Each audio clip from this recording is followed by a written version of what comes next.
Hello friends, कैसे हैं आप लोग। उम्मीद करते हैं आप लोग अच्छे होंगे और आपकी स्टडी अच्छे से चल रही होगी। इस वीडियो में हम लोग जो सर्किल का कंसेप्ट है, सर्किल से संबंधित जो भी मेंसुरेशन में कंसेप्ट बनते हैं, सर्किल के जो इम्पोर्टेंट फार्मूलाज बनते हैं, जो हर competitive exams, CTET, state, BPSC teacher या अन्य कोई भी जो बीपीएससी के एग्ज़ाम्स होते हैं, या कोई भी जिसमें आपका रेलवे का एग्ज़ाम हो, एसएससी का एग्ज़ाम हो, जिसमें मेंसुरेशन पूछता है, तो सर्किल उस सभी एग्जाम्स के लिए सर्किल का कंसेप्ट आज का वीडियो इम्पोर्टेंट है। जैसे यहाँ पर सभी सर्किल से संबंधित जो आपको यहाँ पर जो इम्पोर्टेंट टर्म्स जो होते हैं, आपका त्रिज्य खंड क्या है, वृत्त खंड क्या है, दीर्घ त्रिज्य खंड क्या है, दीर्घ वृत्त खंड क्या है, आपका उनका लंबाई क्या होता है, परिमाप क्या होता है, चाप की लंबाई क्या होता है, त्रिज्या खंड का क्षेत्रफल क्या होता है, वृत्त खंड का क्षेत्रफल क्या होता है, ईच एंड एवरीथिंग, इन सभी चीज़ों के बारे में आपको यहाँ डिटेल्स में आपको इस वीडियो में देखने को मिलेगा। ओके, तो आइए हम लोग शुरुआत करते हैं। सबसे पहले बोल रहा है सर्किल किसे कहते हैं। सर्किल यानी कि वृत्त कहते हैं हिंदी में, अंग्रेजी में सर्किल कहते हैं। तो वृत्त अनगिनत बिंदुओं का समुच्चय होता है जिसकी दूरी एक निश्चित बिंदु से यानी एक फिक्स्ड पॉइंट से नियत रहती है, मतलब कांस्टेंट रहती है, बदलती नहीं है। जैसे यहाँ पर बोल रहा है कि उस निश्चित बिंदु को वृत्त का केंद्र कहा जाता है, एवं उस निश्चित बिंदु को क्या कहा जाता है, वृत्त का केंद्र कहा जाता है। जबकि उस निश्चित आपका जो दूरी है उसको वृत्त की त्रिज्या कहा जाता है। जैसे यहाँ पर एक फिगर बनाया गया कि एक क्या है, बिंदु पथ है। Circle is the locus of infinite points which is equidistant from a fixed point. The fixed point is called centre of the circle and the fixed length is called radius of the circle. That means ये आपका एक circle है और circle का ये centre हो गया। तो सेंटर से ये जो दूरी है फिक्स्ड रहता है, हमेशा हर जगह क्या रहता है, ये आपका बराबर रहता है। तो इसी को हम लोग कहते हैं त्रिज्या। वृत्त की क्या कहते हैं, त्रिज्या, जो कि यहाँ पर रेडियस कहते हैं, और ये फिक्स्ड जो पॉइंट है उसको क्या कहते हैं, केंद्र कहते हैं। तो आई थिंक कि आपको सर्किल का जो डेफिनेशन है वो अच्छे से समझ में आया होगा। आगे हम लोग देखते हैं कि जो यहाँ पर लिखा हुआ कि वृत्त से संबंधित कुछ महत्वपूर्ण पद, यानी कि some important terms related to circle. Circle से संबंधित कुछ हम लोग पद के बारे में यहाँ जानने जा रहे हैं। जैसे फर्स्ट नंबर में जो भी इंपॉर्टेंट टर्म्स रिलेटेड टू आपका मेंसुरेशन है, क्षेत्रमिति से संबंधित हो, कुछ टर्म्स जो ज्योमेट्री में भी आपको बहुत यूज होंगे, सभी के सभी टर्म्स एक दूसरे से रिलेटेड होते हैं, ज्योमेट्री और मेंसुरेशन। तो आपको यहाँ पर क्या है कि सबसे पहले हम लोग का यहाँ त्रिज्या है, रेडियस। रेडियस क्या होता है, तो बोल रहे हैं यहाँ पर वृत्त के केंद्र एवं वृत्त की परिधि पर के एक बिंदु को मिलाने वाली रेखाखंड को वृत्त की त्रिज्या कहा जाता है। दैट मीन्स अगर ये वृत्त हो गया और वृत्त का ये सरकमफ्रेंस होता है, ये किनारे किनारे वाला भाग जो होता है, यानी इसको परिमाप कहते हैं। और इस परिमाप को ही वृत्त के लिए एक स्पेशल टर्म आता है जिसे परिधि कहते हैं, यानी कि perimeter of circle is called circumference of the circle. तो कह रहा है कि सर्किल का जो सरकमफ्रेंस पर कोई पॉइंट हो, मान लीजिए ये पॉइंट है, ये पॉइंट है, ओके, और यहाँ आपका सेंटर है, इसको मिलाने वाली रेखाखंड को क्या कहते हैं, रेडियस कहते हैं, त्रिज्या कहते हैं। यानी the line joining the centre of the circle and a point on the circumference of a circle is called radius of the circle. यानी आपको समझ में आया होगा कि त्रिज्या क्या कहते हैं, किसे कहते हैं। ओके, त्रिज्या है क्या आखिर। उसके बाद हम लोग देख रहे हैं यहाँ पर व्यास हो गया। तो त्रिज्या का जो बड़ा भाई होता है व्यास होता है, व्यास त्रिज्या का दुगना होता है। यानी कि जो व्यास है, अगर डायमीटर डी से रिप्रेजेंट करते हैं तो डी जो होगा त्रिज्या के माने दुगना होगा, यानी कि डी बराबर 2r होता है। कैसे होता है इसको भी हम लोग देखेंगे। फिलहाल अभी हम लोग देखते हैं डायमीटर है क्या। तो वह रेखाखंड जो वृत्त के केंद्र से होकर गुजरती है तथा वृत्त के परिधि के किन्हीं दो बिंदुओं को जोड़ती है, क्या कहलाती है, व्यास कहलाती है। और व्यास के बारे में और क्या है कि मान लीजिए यहाँ जैसे अभी जो डेफिनेशन के आधार पर बोला है कि ये एक आपका सर्किल है और सर्किल से ये सर्किल के केंद्र से होकर गुजरा, मान लीजिए ये केंद्र है, तो केंद्र से होकर गुजरने के साथ साथ सरकमफ्रेंस पर के दो बिंदुओं को मिलाने का काम करता है। उसी को हम लोग क्या कहते हैं, सर्किल का व्यास कहते हैं। इसको व्यास कहते हैं। ये भी व्यास हो सकता है, ये भी व्यास हो सकता है, इतना भी व्यास हो सकता है, यानी कि अनगिनत व्यास हो सकते हैं। और इससे पहले जो हम लोग त्रिज्याएं देखे थे, त्रिज्याएं भी अनगिनत हो सकते हैं, आगे हम लोग देखेंगे। ओके, तो यहाँ पर व्यास हो गया, ये भी यहाँ पर क्या हो गया, व्यास हो गया। यहाँ पर नोट में पॉइंट लिखा हुआ है क्या यहाँ पर नोट में पॉइंट लिखा हुआ है कि वृत्त में अनगिनत त्रिज्याएं होते हैं और सभी त्रिज्याएं आपस में बराबर होते हैं। यानी वृत्त में ये भी त्रिज्या हो सकता है, ये भी त्रिज्या हो सकता है, ये भी त्रिज्या हो सकता है, ये सब त्रिज्याएं हैं और सभी त्रिज्याएं आपस में बराबर होते हैं। और यह छोटा पॉइंट है लेकिन बहुत जगह पर यूज होता है। सर्किल का जो ज्योमेट्री वाला पार्ट है उसमें भी आपको यूज होता है। अच्छे अच्छे थ्योरम को प्रूव करने में भी ये छोटा सा बात यूज हो जाता है। ओके, तो ये आपको क्या कहता है कि सर्किल में अनगिनत त्रिज्याएं होती हैं और सभी त्रिज्याएं आपस में बराबर होते हैं। पॉइंट नंबर बी कह रहा है कि वृत्त में अनगिनत व्यास होते हैं और सभी व्यास आपस में बराबर होते हैं। यानी क्या हो गया कि मान लीजिए अब सर्किल हो गया तो ये आपका व्यास हो गया, ऐसे व्यास हो गया, ये भी व्यास हो गया, ये भी व्यास हो गया, तो व्यास अनगिनत होते हैं और व्यास भी आपस में क्या होते हैं, बराबर होते हैं। उसके बाद हम लोगों का यहाँ थर्ड नंबर पॉइंट जो कह रहा है कि वृत्त की सबसे बड़ी जीवा को व्यास कहा जाता है। जीवा क्या होता है, तब वृत्त के सरकमफ्रेंस पर के दो पॉइंट को मिलाने वाली रेखा खंड को क्या कहते हैं, जीवा कहते हैं। यानी इसको कॉर्ड कहा जाता है, अंग्रेजी में इसे कॉर्ड कहा जाता है, यानी कि जीवा। तो जीवा जो होता है ये भी देखिए यहाँ पर अगर ये सर्किल है तो ये भी जीवा है, ये भी जीवा, अनगिनत जीवाएं होते हैं। लेकिन जो सबसे बड़ी जीवा होता है जो केंद्र से होकर गुजरता है उसी को हम लोग वृत्त का क्या कहते हैं, व्यास कहते हैं। ओके, यानी वृत्त का जो सबसे बड़ी जीवा होता है उसे व्यास कहते हैं। ये आपको पॉइंट अलग अलग एग्जाम्स में पूछा हुआ है। आगे बोल रहा है व्यास भी एक प्रकार का क्या है, जीवा है, एकदम जीवा है। जो आपका क्या है कि यहाँ से ये जीवा का काम कर रहा है तो जीवा है ही। ये अलग बात है कि यह स्पेशल टाइप ऑफ जीवा है जो कि वृत्त के केंद्र से होकर गुजरता है, जो कि अन्य जीवाएं ऐसा नहीं करते हैं। जो जीवा केंद्र से होकर गुजरेगा उसी को क्या कहेंगे, सबसे बड़ी जीवा कहेंगे, है ना। और उसी को हम लोग क्या कह सकते हैं, सबसे बड़ी जीवा है। सबसे बड़ी जीवा है तो क्या है, व्यास है। और व्यास वृत्त के केंद्र से होकर गुजरता है, ये भी पॉइंट आपको देखने योग्य है। आगे यहाँ पर है वृत्त की त्रिज्या एवं व्यास में संबंध। यहाँ पर क्या है कि वृत्त की एक मान लीजिए यहाँ पर एक वृत्त खींचते हैं और ये वृत्त है, यहाँ पर मान लीजिए ये व्यास हो गया क्योंकि यहाँ पर O है, केंद्र O है, यहाँ A है, यहाँ क्या है, B है। ओके, तो AO और OB हम लोगों का क्या है, यहाँ टोटल AB क्या है, व्यास है।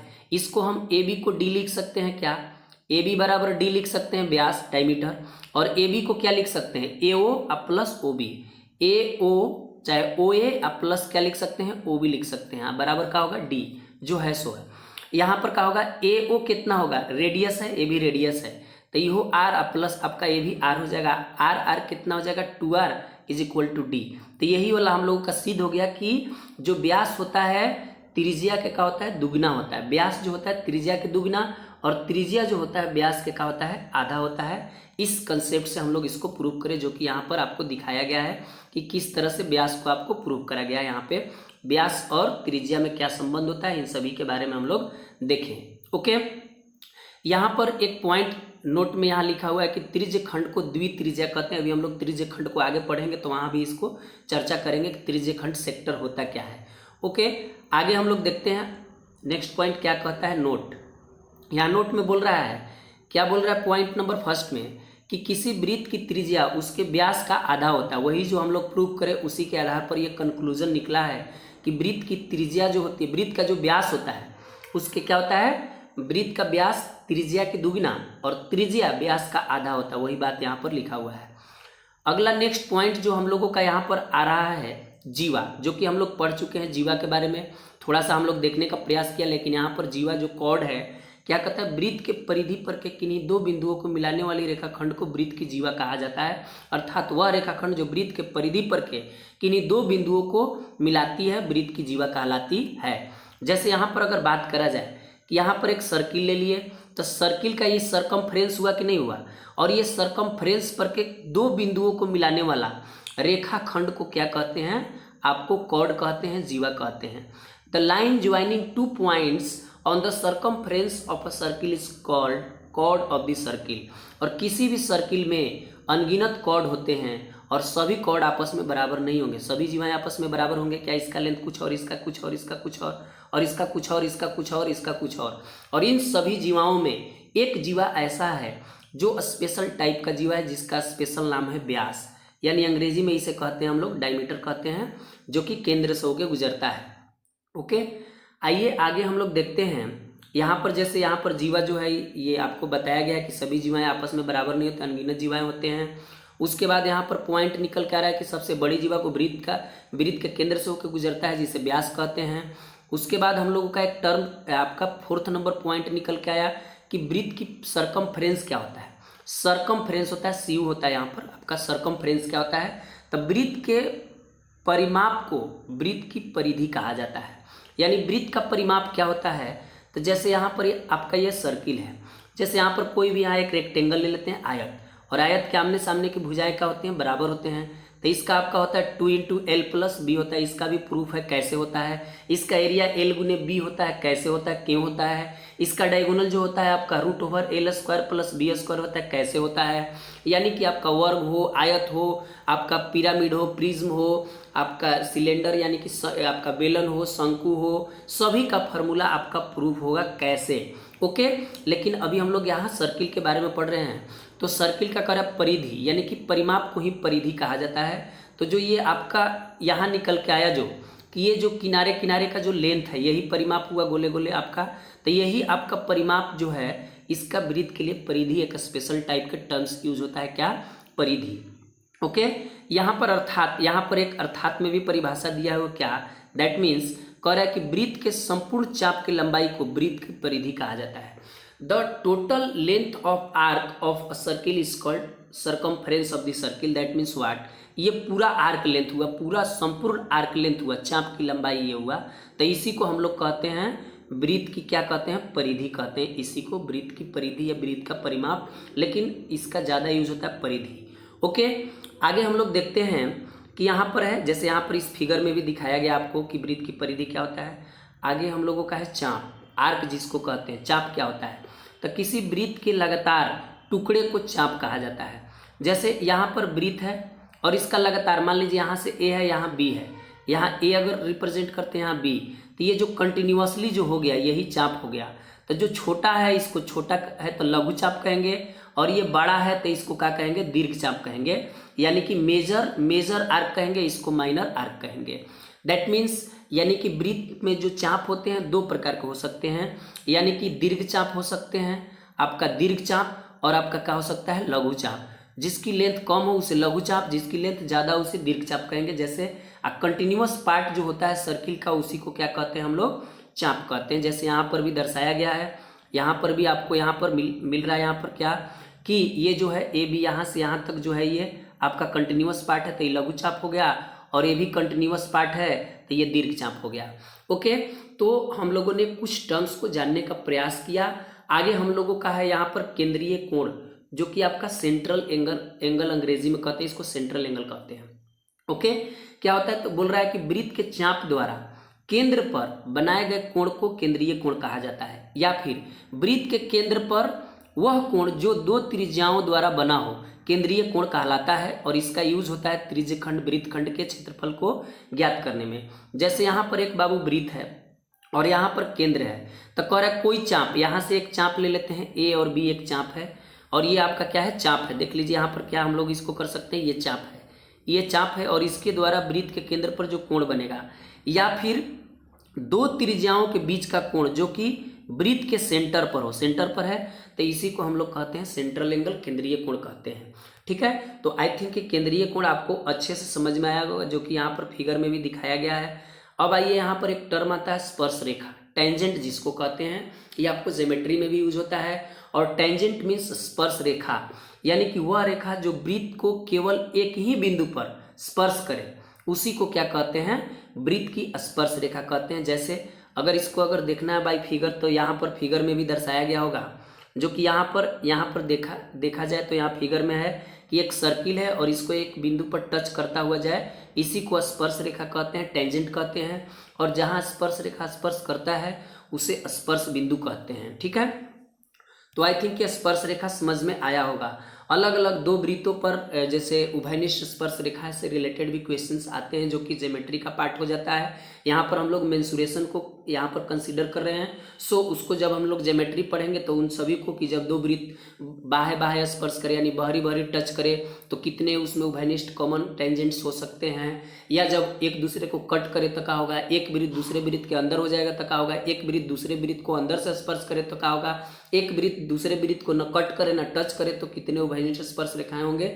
इस सभी ये जो पॉइंट्स हैं सभी आपको ज्योमेट्री के पॉइंट्स हैं।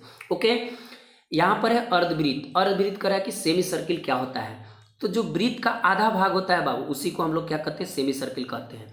जैसे यहाँ पर अगर हम लोगों का हो गया, यहाँ पर जैसे यहाँ पर अगर हम लोग ले लें, जैसे यहाँ पर कह रहा है कि ये आधा भाग जो हो गया हम लोग का, यही आधा भाग का हो गया। सर्किल पूरा सर्किल था और पूरे सर्किल का जो ये आधा भाग हो गया, इसी को हम लोग क्या कहते हैं, सेमी सर्किल कहते हैं, यानी कि सेमी सर्कल यानी कि अर्धवृत्त कहा जाता है। ओके, और इस अर्धवृत्त को जैसे आगे में हम लोग देख रहे हैं यहाँ पर कि अर्धवृत्त से रिलेटेड जो पॉइंट्स निकल कर आ रहे हैं क्या है। पहला पॉइंट है कि वृत्त का व्यास किसी भी वृत्त को 2 बराबर भागों में बांटता है तथा प्रत्येक भाग को क्या कहते हैं, अर्धवृत्त। यानी यहाँ वृत्त है तो यहाँ व्यास हो गया, और व्यास वृत्त को 2 भागों में बांटता है। जिस प्रकार से आपको जियोग्राफी में देखने को मिलेगा कि जो अर्थ है, आपको अर्थ को 2 बराबर भागों में बांटने का काम करता है 0 डिग्री अक्षांश। दैट मीन्स विषुवत रेखा, या इसी को कहते हैं भूमध्य रेखा। ऊपर वाला को उत्तरी गोलार्ध कहते हैं, नीचे वाला को दक्षिणी गोलार्ध। सिमिलरली एक सर्किल को भी आपको व्यास 2 बराबर भागों में बांटता है।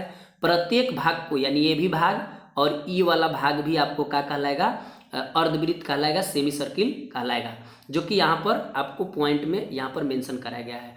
2 नंबर पॉइंट करा, वृत्त के केंद्र पर कुल 360 डिग्री का कोण बनता है। यानी कि ये जो वृत्त है इसके केंद्र पर कितना डिग्री का कोण बन जाएगा, तो जैसे यहाँ पर ऐसे बना एकदम सीधे तो 90 डिग्री हो गया, फिर बढ़ा एकदम सीधे ऐसे आ गया तो 180 हो गया, फिर मान लीजिए ऐसे आया तो ये आपका 270 हो गया, फिर ये कंप्लीट जाके ये वाला लाइन आपको इसी में मिल गया। दैट मीन्स ऐसे तो ये पूरा गोल बन गया, तो ये सेंटर ऑफ द सर्किल हो गया। दैट मीन्स आपको कितना हो गया, 360 डिग्री का कोण बनता है वृत्त के केंद्र पर। ओके, वृत्त के केंद्र पर कितना डिग्री का कोण बनता है, 360 डिग्री के। तो वही बोल रहा है कि आधा वृत्त पर कितना बनेगा। तो मान लीजिए ये टोटल वृत्त है, टोटल अगर वृत्त है ये, तो टोटल 360 बनाता, आधा पर कितना बनाता, इसको एक लाइन की तरह हो गया, यानी कि ऐसे हो गया एक रेखा की तरह। तो रेखा की एक साइड इधर आपका 180 बनता है और नीचे भी 180 बनता है। तो अर्धवृत्त के केंद्र पर कितना का कोण बनेगा, 180 डिग्री का। ओके, तो यहाँ पर एक पॉइंट आपको ध्यान देने योग्य बात, यहाँ पर पॉइंट क्या है कि अर्धवृत्त पर बना कोण समकोण होता है। ये अलग अलग एग्जाम में अर्धवृत्त पर बना कोण, अर्धवृत्त के केंद्र पर तो 180 डिग्री का कोण बनता है, लेकिन अर्धवृत्त पर, ये आपका अर्धवृत्त हो गया। ओके, आधा वृत्त हो गया, यानी कि सेमी सर्किल हो गया। यहाँ पर देखा जाए तो ये अर्धवृत्त पर, ये अर्धवृत्त पर है, ये अर्धवृत्त पर, यानी यहाँ से कोण खींचे यहाँ से ऐसे, तो ये जो कोण बनेगा 90 डिग्री का बनता है, यानी कि समकोण होता है, जो कि यहाँ इस फिगर में भी आपको यहाँ पर दर्शाया गया है। आगे बोल रहा है कि त्रिज्य खंड क्या है, तो त्रिज्य खंड क्या है, सेक्टर जिसको कहते हैं। तो कह रहा है किसी वृत्त के 2 त्रिज्याओं एवं चाप से घिरे हुए क्षेत्र को क्या कहते हैं, त्रिज्य खंड कहते हैं।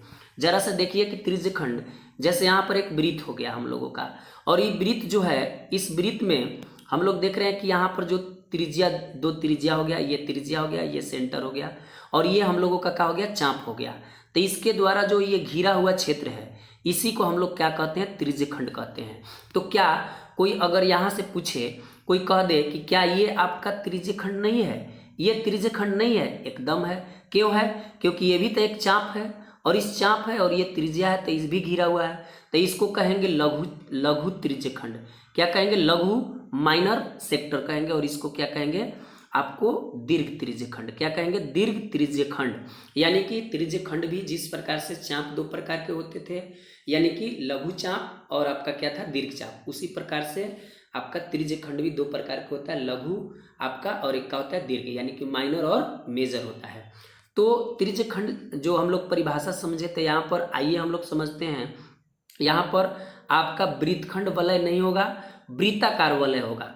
यानी कि वृत्ताकार वलय क्या होता है, एक वृत्त होता है, एक सर्किल होता है, और एक सर्किल के अंदर एक अन्य सर्किल होता है, अनदर सर्किल होता है, और इस सर्किल में जो हम लोगों का यहाँ रेडियस होता है, इसका मान लीजिए छोटा आर हो गया, इसका क्या हो गया, कैपिटल आर हो गया।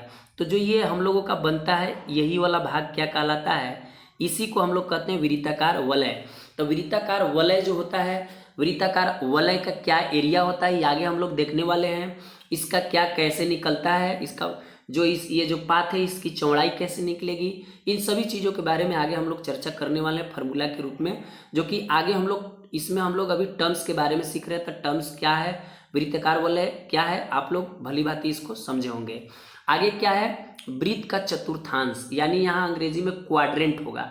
क्या होगा, क्वाड्रेंट, यानी जो सर्किल है, यहाँ पर फिगर में भी दिखाया गया, ये सर्किल है, और इस सर्किल का अगर मान लीजिए इस सर्किल का जो 4 हिस्सा कर दिया जाए, 4 हिस्सा ऐसे अगर कर दिया जाए, तो इस 4 हिस्सा में से प्रत्येक हिस्सा को क्या, प्रत्येक हिस्सा को हम लोग क्या कहेंगे, प्रत्येक हिस्सा, जो ये हिस्सा हो गया आपका, ये आपका क्या हो गया, क्वाड्रेंट हो गया। क्या हो गया, ये क्वाड्रेंट हो गया। यानी कि क्वाड्रेंट हो गया, यानी कि यहाँ 90 डिग्री 90 डिग्री 90 डिग्री 90 डिग्री, यानी कि जो सर्किल होता है, सर्किल का जो 1/4 भाग होता है, यही आपका क्या कहलाता है, क्वाड्रेंट कहलाता है। यही क्वाड्रेंट होगा, ये भी क्वाड्रेंट होगा, ये भी क्वाड्रेंट होगा, ये भी क्वाड्रेंट होगा। ओके, तो थोड़ा सा हम लोग देखते हैं आगे कि क्या आपका ये है कि क्वाड्रेंट, जो कि यहाँ पर फिगर में भी दिखाया गया है। ओके, क्वाड्रेंट के बाद थोड़ा सा हम लोग यहाँ देख लेते हैं कि आपका यहाँ पर कुछ महत्वपूर्ण बिंदुएं, यानी कुछ महत्वपूर्ण बिंदुएं जो सर्किल से रिलेटेड हैं। क्या है, वृत्त के केंद्र पर 360 डिग्री का कोण बनता है, जो कि हम लोग इसको ऑलरेडी डिस्कस करे हैं। और इस चीज़ का प्रैक्टिस करिए और नोट्स बनाइए। Practice makes a man perfect. और धीरे धीरे आपको आगे बढ़ना है, क्योंकि कहा जाता है कि slow and steady wins the race. आपका धीरे परंतु लगातार किया गया प्रयास ही आपको सफलता की ओर ले जाता है। ओके, आपको अपना प्रयास करना है, प्रैक्टिस करना है। प्रैक्टिस ही आपको परफेक्ट बनाएगा, दूसरा कोई उपाय नहीं है। इसलिए आप लोग इन चीज़ों का बार बार रिवीजन करें और आप कंसेप्ट डेवलप करिए, कंटेंट अपने आप आ जाएगा। रटना नहीं है, आपको सीखना है। पढ़ना नहीं है, आपको सीखना है। पढ़ने का मतलब आपको डायरेक्ट आप इसको सीखिएगा, मतलब रटिएगा। और सीखने का मतलब आपको कैसे हुआ, तो जैसे आपको एंगल अगर याद है कि इतना पर 90 बनता है, इतना पर 180, तो ऊपर 180 तो नीचे भी 180, यानी कि सर्किल के केंद्र पर कितना बन गया आपका 300, आपका 60 डिग्री का कोण बनता है। और ये आपका है दूरी बराबर चाल बट्टे में समय होता है, यहाँ पर नहीं हो, ये नहीं है आपका। दूरी बराबर क्या होता है, दूरी बराबर होता है चाल गुने समय। क्या होता है, चाल अगुने समय होता है। यहाँ पर फॉर्मूला जो है थोड़ा सा इम्प्रॉपर लिखा हुआ है। क्या होता है, दूरी बराबर चाल गुने समय, चाल गुने समय, दूरी बराबर चाल गुने समय। ये फॉर्मूला नहीं है, ये आपका सही है, दूरी बराबर चाल गुने समय। आगे हम लोग देखते हैं कि जैसे वॉच के बारे में है, वॉच से रिलेटेड जो मेंसुरेशन में क्वेश्चंस जो बनते हैं, क्या बनते हैं। जैसे वॉच में आप लोग देखे होंगे कि जो वॉच ऐसे होता है, आपको 12, यहाँ 3 होता है, यहाँ पर 6 9, यहाँ पर 12 तक आपको संख्याएं रिप्रेजेंट होती हैं। और इसमें दो आपको जो इसमें क्या होती हैं, आपको जो एक मिनट हैंड और एक होता है आपका आवर हैंड, मतलब एक मिनट की सुई और एक क्या होता है घंटे की सुई। तो घंटे की सुई छोटी होती है थोड़ा, मिनट की सुई थोड़ा इससे लंबी होती है, बड़ी होती है, जो कि यहाँ पर रिप्रेजेंट करा गया है। तो यहाँ पर बोल रहा है कि इनके द्वारा जो कोण बनेगा कैसे क्या होता है, तो आइए हम लोग देखते हैं। जैसे यहाँ पर बोल रहा है कि 12 घंटों में घंटे की सुई द्वारा केंद्र पर बना कोण ओके 360 डिग्री होगा। क्यों, क्योंकि घड़ी 12 घंटा में घंटा के सुई एक बार घूम जाएगा, तो एक बार घूमेगा तो केंद्र पर कितना कोण बनेगा 360। तो एक घंटे में घंटे की सुई कितना डिग्री का कोण बनेगा 30 डिग्री के। यानी आपसे अगर पूछेगा कि घंटा के सुई एक घंटा में कितना डिग्री का कोण बनाएगा, 30 डिग्री का कोण बनाता है। ओके, वही घंटे की सुई द्वारा एक घंटे में बनाया गया कोण कितना हो गया आपका, यहाँ पर इसीलिए यहाँ पर एक पॉइंट यहाँ पर बन गया कि घंटे की सुई द्वारा एक घंटे में कितना डिग्री का कोण बनेगा, आपको 30 डिग्री का कोण बनेगा। ओके, अब यहाँ पर है और वही यहाँ पर लिखा हुआ है कि एक घंटा में आपको क्या 30 डिग्री का कोण बना, वही यहाँ पर 30 मिनट में, यानी एक घंटा का मतलब क्या हुआ, एक घंटा का मतलब हुआ 30 डिग्री का कोण बना। और एक घंटा में होता है 60 मिनट, दैट मीन्स एक घंटा न लिखकर हम 60 मिनट लिख सकते हैं क्या, और 60 मिनट बराबर कितना हो गया 30 डिग्री। तो एक मिनट में घंटा के सुई कितना डिग्री का कोण बनेगा, आपको हाफ डिग्री का कोण बनेगा, क्योंकि आपका 60 जाके आपको डिवाइड हो जाएगा 30 बटे आपका 60 होगा, कट के आपका 1/2, यानी कि एक मिनट में अगर घंटा के सुई का कोण निकालना हो तो कितना डिग्री बनेगा, आधा डिग्री बनेगा। अब यहाँ पर है नेक्स्ट पॉइंट जो है हम लोगों का मिनट हैंड के बारे में, मिनट सुई के बारे में। मिनट सुई क्या कह रहा है, तो 60 मिनट में मिनट की सुई, यानी कि 60 मिनट में एक बार घूम जाती है पूरा एकदम सर्किल पर पूरा मिनट की सुई। तो 60 मिनट में कितना कोण बनाएगा 360। तो एक मिनट में कितना कोण बनाएगा, तो 60 से आपको डिवाइड होगा 360 में, तो आपका 6 डिग्री। एक मिनट में मिनट की सुई कितना डिग्री का कोण बनाएगा, 6 डिग्री का। ये सब पॉइंट्स आपको ध्यान में रखना है। जैसे आपको कह देगा कि कोई मान लीजिए यहाँ पर कोई व्यक्ति है जो कि आपको यहाँ से आपको 10 बजे चालू करता है चलना, 10 AM में चलना प्रारंभ करता है। और यहाँ से यहाँ गया, आपको यहाँ हो गया 10:30 हो गया, 10:30 हो गया। और तो यहाँ से यहाँ जाने में जो ये एरिया बना, इसी को त्रिज्य खंड का क्षेत्रफल ज्ञात करें। तो पहले हम लोग को सेंट्रल एंगल ज्ञात करना होगा।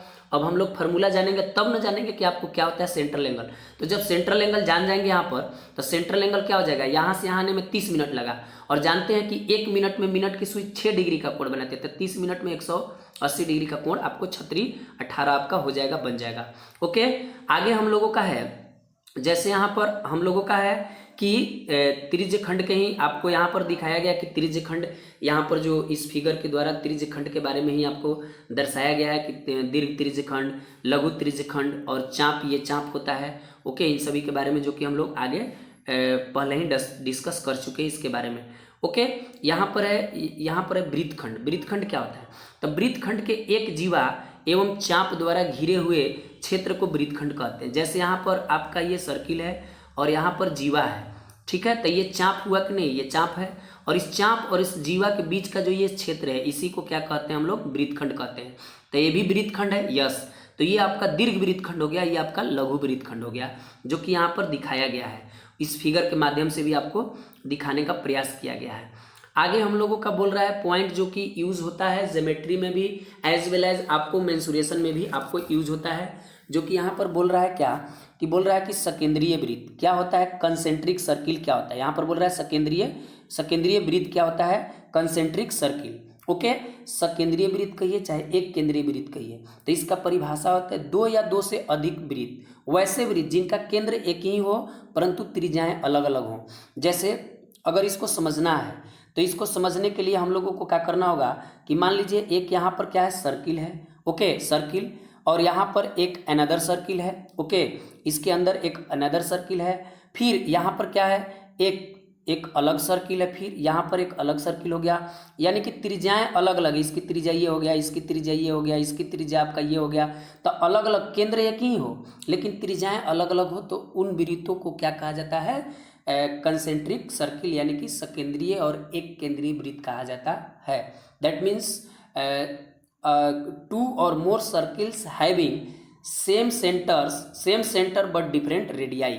ओके, रेडियस का प्लुरल आपका रेडियाई होता है, जो कि यहाँ पर दिखाया गया इस फिगर के माध्यम से। आगे हम लोगों को है कि यहाँ पर जैसे ये मिनट वाला, तो आप लोगों को जैसे वहाँ पर मिला देखने को कि कितना डिग्री का कोण बनाएगा, जो कि हम लोग